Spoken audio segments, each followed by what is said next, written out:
Welcome to the Learning Pines YouTube. We hope this video helps. You start by protecting your system. Export the personalized registry key so you can revert if needed.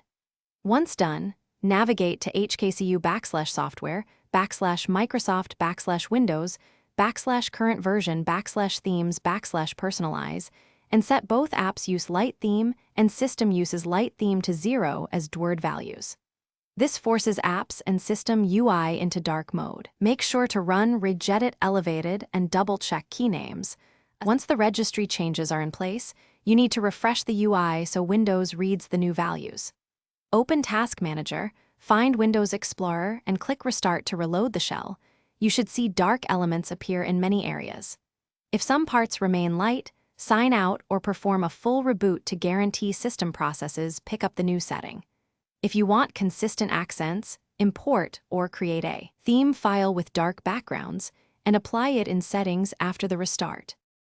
Finish by confirming the change persisted. Reopen regedit and verify both keys are still set to 0 after reboot. Make sure individual apps aren't overriding system theme. Some apps have their own theme toggle, so set them to follow system theme or switch them manually. If something goes wrong, restore the exported registry file or change the DWORD values back to 1 to return to light mode. Quick troubleshooting tip. If the shell looks corrupted, create a new user account to test whether the issue is profile specific.